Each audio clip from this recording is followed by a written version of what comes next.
Hello, everybody. Welcome to another episode of Point and Click. As always, I am Adam Razak. And I am Jordan C. Johnson. And today, we are going to be talking about Minecraft Story Mode, Season 1, Episode 4, A Block and a Hard Place. Mm-hmm. So talk to me. How'd you feel about this one? I really like this one. Yeah, I agree. Yeah. I think this is, at the very least, the best episode since the first episode. Absolutely. And possibly better than that one. I'd say it's better. Yeah, it's very good. Yeah. I guess like the first thing that really grabs me about it is that it does away with a lot of the boring bullshit of the last few episodes where they just feel like they're kind of wandering around. This one really feels like, okay, this is the final stretch. Let's trim all the fat and get to where we need to go. And it really, like, especially with that title sequence where if you want, you can choose to just have no dialogue whatsoever. It really goes back to that first episode of feeling like an adventure, feeling like it felt almost like The Hobbit to me in this weird way, where it was just like these different ecosystems that you're traveling through, and all these, like, I think it's like biospheres. Is that what that term is? Where you're going through like different weather and stuff like that. It's something like that. And it just was this really cool old school vibe to it that I liked. Like I missed that from the first episode where everything was just more, down to earth and like simple before we got to 2 and 3 with like all the talks of all the Minecraft lore and all this other stuff that I just don't really care about, but it just feels more grounded and like, okay, let's get back to serious business here. Right. And also, when you are wandering around, I like that they kind of push the sort of kind of ominous atmosphere. It feels a little more like Labyrinth or the Dark Crystal or something. Yeah. Just in a little thing like that, a little touch I thought was great. And the scene isn't like, it doesn't have much consequence or anything, but it doesn't need to. It's just a cool aside, which is where you kind of run into the witch in the woods. Mm-hmm.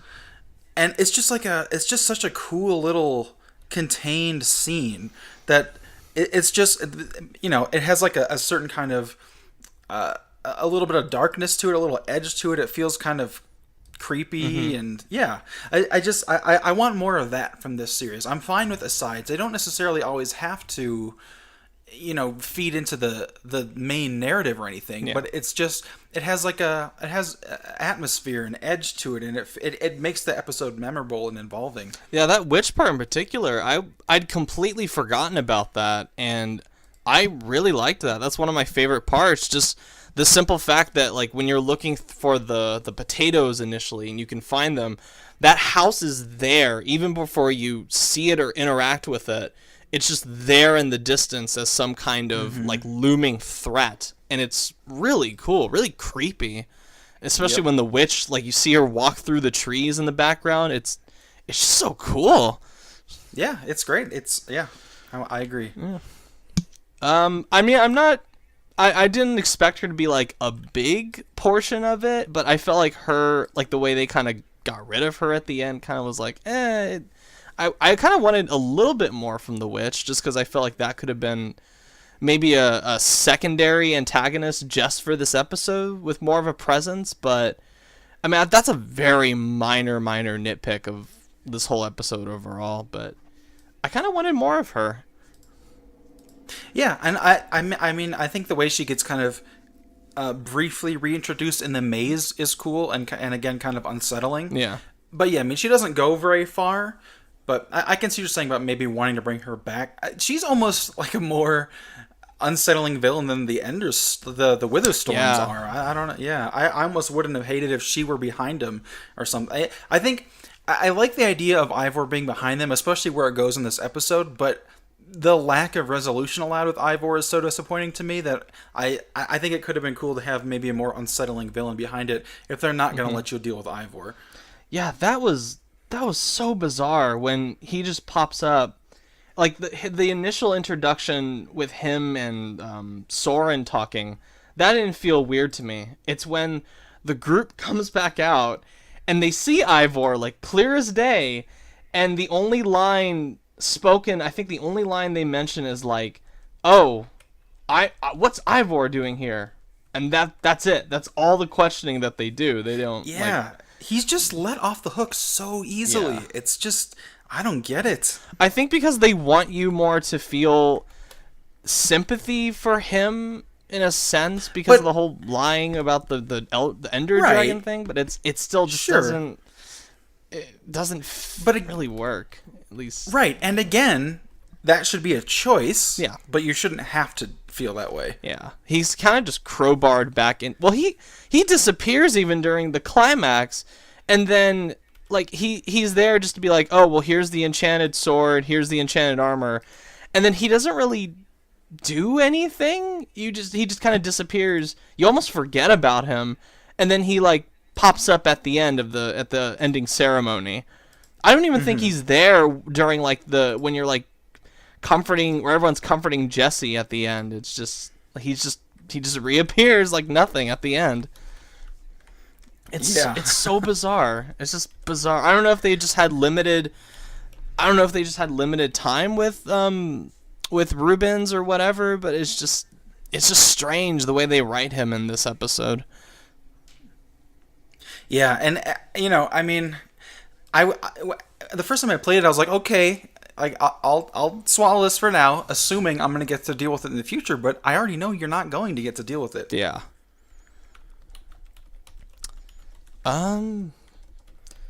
Good character development, much better than I think, particularly Axel and Olivia. They're given the opportunity to really step up to the plate much more than before. Whereas before, I felt like it was just kind of like complimenting which either hero you went with. I felt like with Magnus and Axel, they kind of have their own little thing, and then Ellegaard and Olivia have their own little thing, and it's kind of more them being like taken up a notch in the shadow of these other characters. But when Magnus is gone, Ellegaard is gone, it really gives Axel and Olivia this chance to really step up on their own. The whole thing with Axel being like, "Look, I want to take the amulet. I want to stay behind, and I will be the necessary sacrifice if need be, because they're going to follow this thing." And that's it's not like anything revolutionary or this like big thing, but it's a small, intimate little bit of character development. And it doesn't need I think that character development is a little bit better than the thing they do with Olivia. Whereas Olivia, it's kind of like she gets her own character development moment where she kind of has to get over her own self-doubt and prove Ellegaard wrong and really become her own person, become her own badass engineer. But it's more or less that whole character development is all based around like this pep talk that you give her. It's almost like it's this like dialogue is enforcing this character development. Whereas Axel, Right. It's all about a small, intimate little thing. And I felt like that was done better, even though I think both of them are good, much better examples of character development than anything in the last, I'd say even in like the first episode.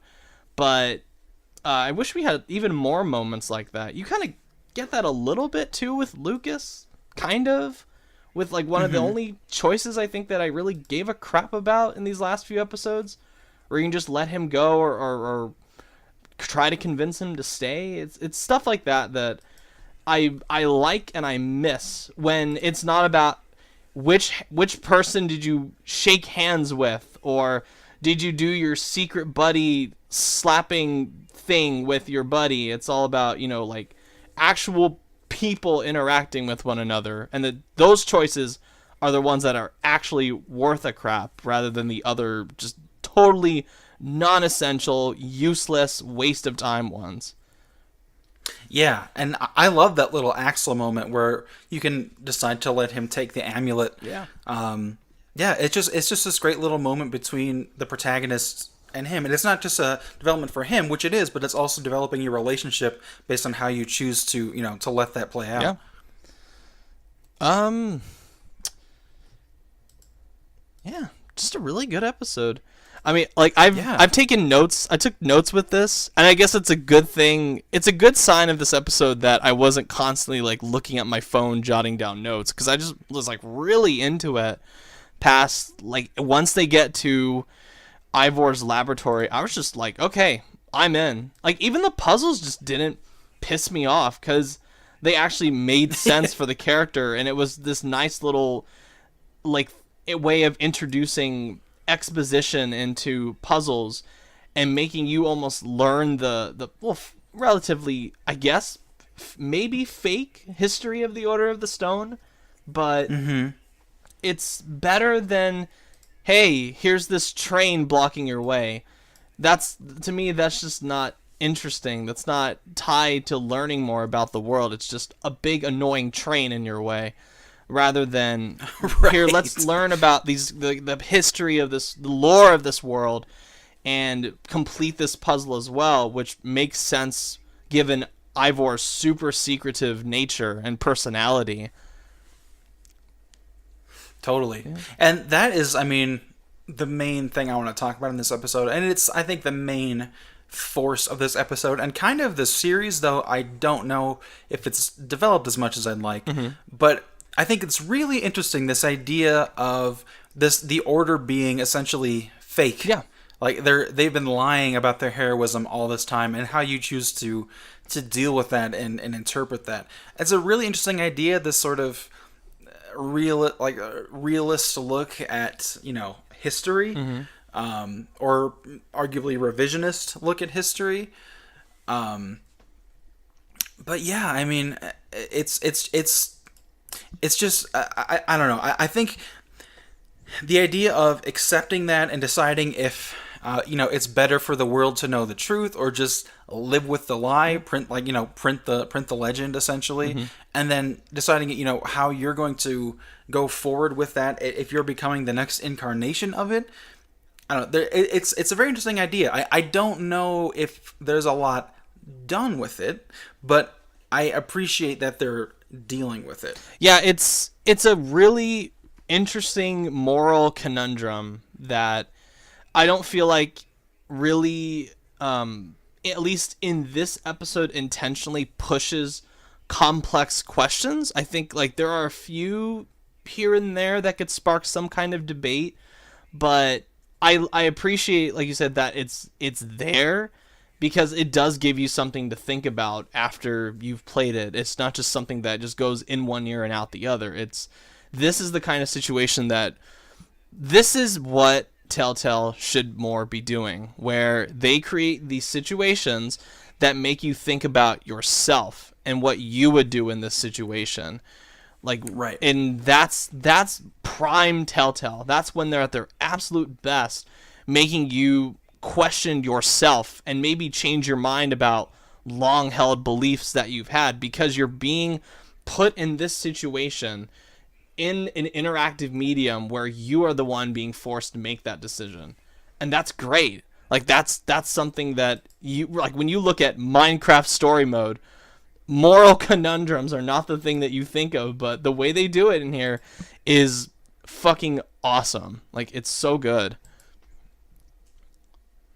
Yeah, and even not, I mean, yes, moral too, but also just kind of social conundrums and societal conundrums, and just how how society interprets this, or it just accepts this lie that's been created. And it's interesting because as you chart that from the beginning of the first episode, like the Order of the Stone is built up as this big, heroic, mythic group, and that's slowly chiseled away throughout the next few episodes, and by the end of this episode, it's really just you're completely disillusioned with who they are. They're just infighting liars, basically. Yeah. And I get that. That's why they're pushing the whole, sympathize with Ivor, because he was disgusted by their behavior. But their behavior is nothing compared to what that piece of shit did. Yeah. Like, he came damn near close to killing everyone alive. I mean, that's the morals of what they're trying to get across with that are very dubious. Yeah, it's like at least they got rid of the dragon, and even in their story, it's like Ivor just created another dragon, basically. Right, he made...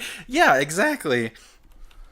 But I like also that there isn't this air of contempt and disgust with. I mean, you could choose to put that there, maybe, but I like that there isn't this like complete wiping of the Order of the Stone from the story. Like, they're not just made out like, oh, well, now they're the assholes. They're still made to be sympathetic. They're still people that were put in this situation that maybe you or I would take advantage of with this made up bullshit story. They don't just turn them around into these villains at the end. They're just still the same people. They've just made mistakes and have done things that are maybe something you wouldn't agree with. It's like real life, where people you may love and care for and trust and look up to have done some really shady, untrustworthy stuff in the past, and that decision is there for you. It's like, are you willing to like let that slide? Are you willing to call them out on that? Or even if you're willing to stick around with them, or even if you're willing to just not wanting to have the truth out there, just continue to have everyone believe the lie. It's brings this element of realism into it, with, even though a story, again, it's called Minecraft story mode, just the writing that they do in this episode in particular is just, it like, so much of it you can like totally relate to with your everyday life. And that's something that is like a complete 180 after the last couple of episodes have just been so airheaded, and then this one episode comes in and just brings up so many questions and so much stuff. There's just so much here. Yeah, it's kind of topical too. I mean, granted, this came out earlier, but I think it's very easy to understand like disillusionment with institutions at this moment. Yeah. Ugh. Anyway, and then I get also, just in terms of this just being like a great sort of action adventure episode. Yeah. I mean, that whole finale inside the Witherstorm, which, you know, as I have to get my requisite mention in, is very reminiscent of Mass Effect 2 and the collector ships. Anyway, it is. It is, yeah. Yes. I think very decidedly so. Yeah. But yeah, I mean, it's just a great sort. It has like a scale and a sense of just feeling epic, you know. It's creepy too. It is, yeah. It's unsettling, but yeah, I love that whole sequence. And then of course, what happens at the end of that sequence is very upsetting. Yeah, it's that never fails to like get me all choked up. It's, man, yeah, it's brutal. Merciless. Yeah, particularly like if you can have Jesse basically just accept that his friend is going to die, and like I never done this before. I always had like my last line to Ruben be like, "Oh, I need you," like, and I chose something different this time, where he says something like, "Oh, it's okay, I'm here for you." And like when he said that, and the way like Patton Oswalt just delivers that, it's like a fucking punch to the gut. Just wow. Like even like my like maybe third or fourth time playing through this, I've never heard that line before, and I was just like, wow, holy shit. Yeah, I haven't. I don't think I've chosen that line. Yeah, it's wow. It's like, I'm glad I picked adult or male Jesse just for that. Like, is that I was like, wow. But it doesn't feel cheap either, which I think a lot of Telltale games focus on death scenes. A lot of them do. Even like the fucking Guardians of the Galaxy one has a death scene in it.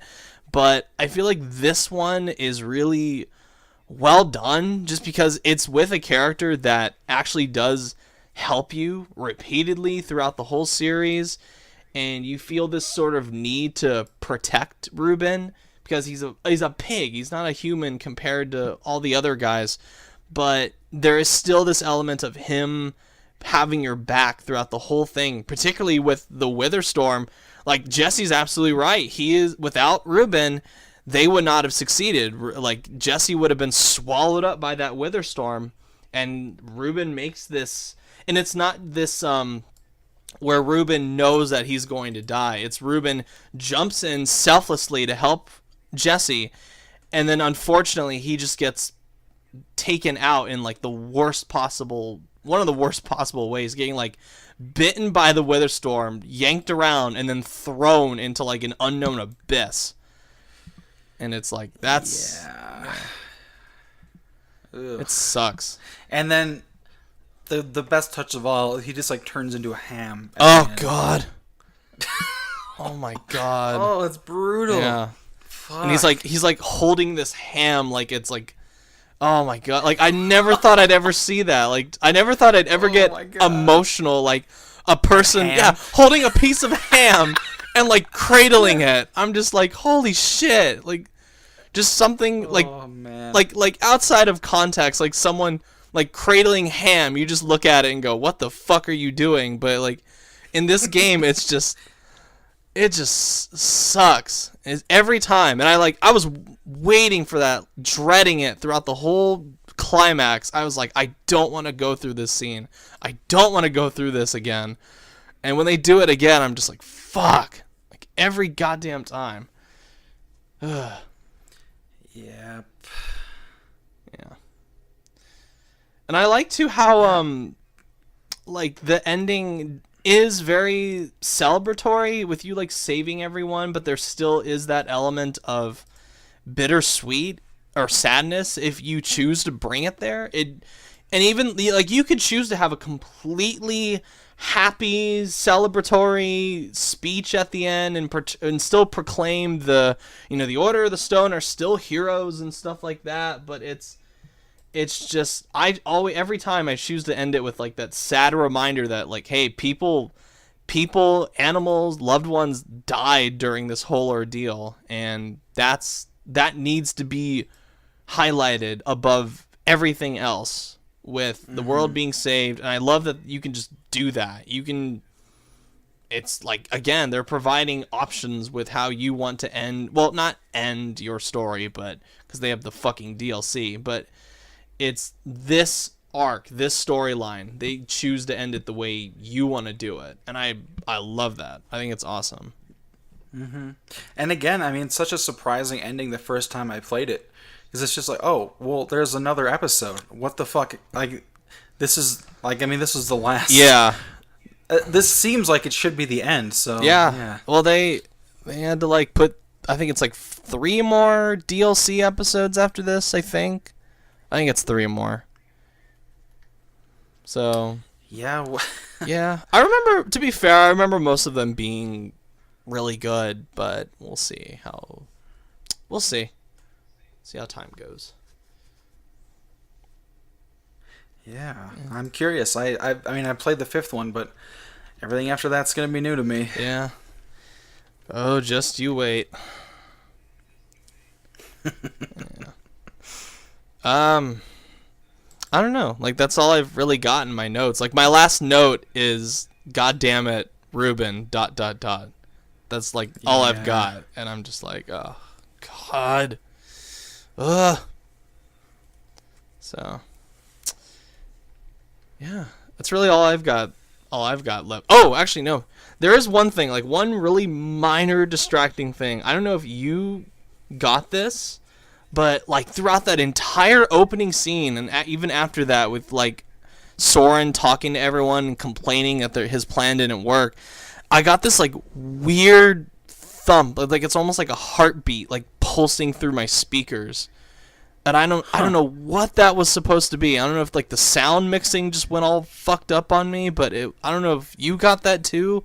But it was just I don't think so. It was so distracting and so bizarre that I had to make a note. That was like my first note. I was like, what the fuck is this loud beating through my speakers?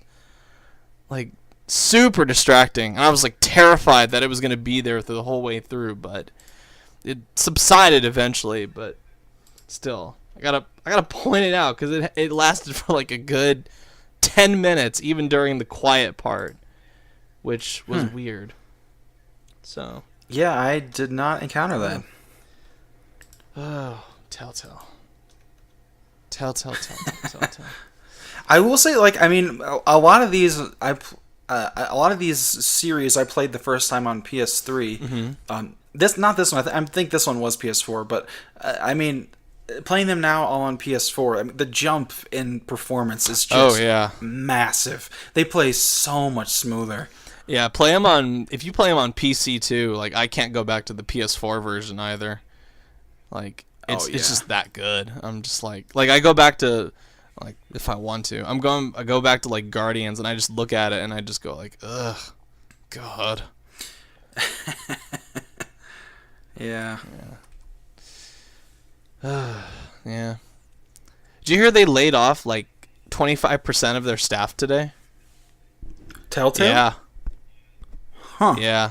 25%, like 90 people lost their jobs from Telltale today. Wow. Yeah. I wonder why. They said that it's like the company restructure and that they were gonna, their new business model, I guess, is they're gonna start doing less games with higher quality, whatever. That, I mean, thank God. Considering that's very subjective, but it's. And I don't know how laying people off equates to that, but. Well, I guess sure. I guess they're just like, well, we don't want to be working on like 50 billion franchises at once, which I'm like, on one hand, right. Good. I'm like I said on Twitter, I'm glad, like, if they really are going to do less games, better games, then I'm all for that. But still, it's like 90 people before the Christmas season. Just, whew. That sucks. That's, yeah. I hope they get jobs soon, because it's like, for all the shit that I give Telltale, it is filled with talented people. I hope they do find jobs elsewhere. So. Not me. Oh, well. Yeah. Fuck them. You're an asshole. No, I'm totally kidding. All the best. But, yeah. So that's Minecraft Story Mode, the end of the Witherstorm arc. We still have 4 more episodes to go. So... And the next one, if I recall, it's like the one like in the floating castle, right? I think so. Interesting. I remember liking that one. Yeah, that one was... I think I said at the time that like if they ever made a Minecraft movie, like that's what I'd like it to be, just something like that. Right. Which they are making a Minecraft movie, but it's probably gonna of course. It's probably gonna suck. So it's gonna be like the Emoji Movie or something. Yeah. Oh boy. The less said about that, the better. So Minecraft Story Mode. So did this enter your top 5 at all? It did. It broke number 5. Same here. Number 5 for me too. Yep. Yeah. Which that's super impressive for an episode that I was like kind of dreading playing after the last one. Yeah. I was like after the like that last episode like did its best to like crush my desire to keep playing this series. Like it just like took it in its hand and just laughed as it like crushed it in front of me. And this one kind of like brought back the excitement that I get when I play Minecraft Story Mode, which is awesome. And I think this episode does so much right compared to a lot of recent Telltale stuff. It's just so lean and smart and funny and heartbreaking, and it works on multiple levels. Gameplay, base story, thematic stuff, it's all there. It's all good. Yeah, it's a good one. Yeah. All right. So, Jordan, where can people find you? Well, Adam, people can find me on Twitter at @5th_opinion. Ooh. And people can find me at Razorblade Mango on Twitter and my YouTube channel. And, of course, we have a Twitter account at A Telltale Pod, capital A, capital T, capital P. And all right, next time it will be Minecraft Season 1, Episode 5. Which, yay. Cool. Looking forward to it. All right. All right. Have a good one, everyone. See you next time. Bye.